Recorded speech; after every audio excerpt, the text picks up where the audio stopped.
Ayan mga kalola, ang topic natin ngayon ay kung paano mag-quit sa isang agency. Kung halimbawa kasali po kayo sa isang agency.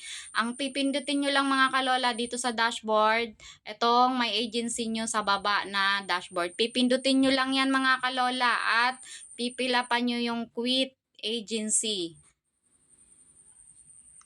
Tapos mga kalola, isang beses nyo lang po yun pipindutin. Huwag pong paulit-ulit kasi kung paulit-ulit po ninyong pipindutin yun mga kalola, matatagalan po kayo na mailabas sa agency. Kasi mismo po si Popo ang mag-aano ng system.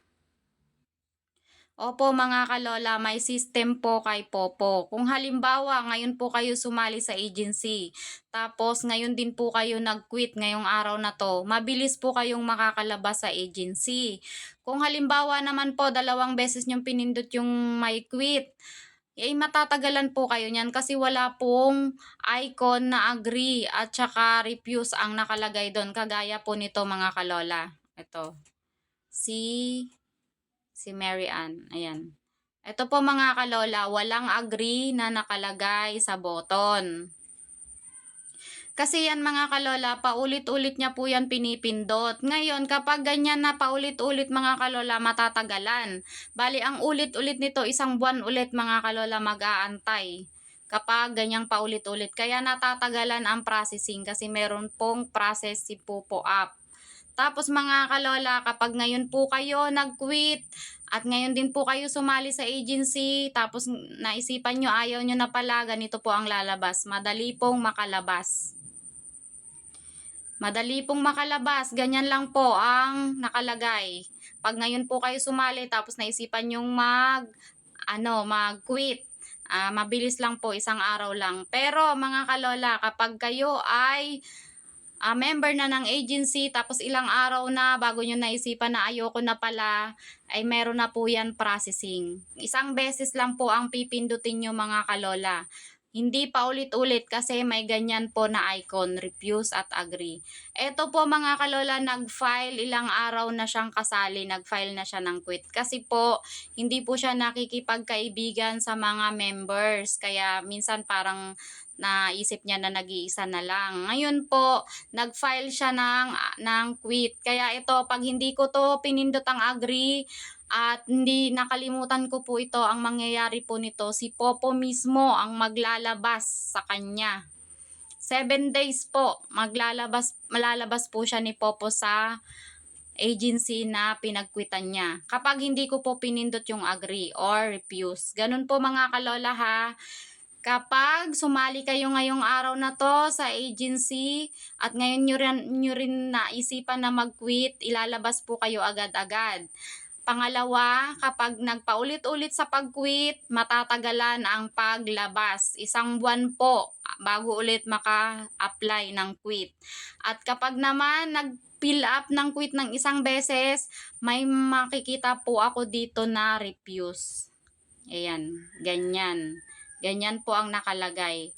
At hindi ko po yon panghihinayangan kung halimbawa po ayaw nyo na po sa agency namin. Kasi kung hindi na po masaya, malaya ko po kayong palalayain. Ganon po ang policy ni Ate Lola Angie. Kapag hindi na masaya, go for it sa mga gustong umalis. At ang member po ni Ate Lola Angie ay 100 na po. Kasalukuyan na 100 na po sila. At masaya po sila sa Team Smiley. Tapos mga kalola, dito ko po makikita ang mga nag-quit. Ayan, may refuse pong nakalagay. Nakapending pa siya kasi tinatanong ko pa kung bakit po siya magko-quit. Ito si Radan. Tapos, wala pa po akong nire-reject mga kalola ha. Tapos, ang nagko-quit pa lang, etong dalawa na to. Kasi pinayagan ko na po sila.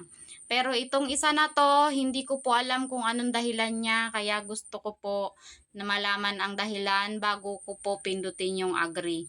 Kasi mga kalola, mahirap naman po na hindi ko malaman kung ano yung pagkakamali ko din. Kasi parang sa tingin ko, wala naman po akong pagkakamali.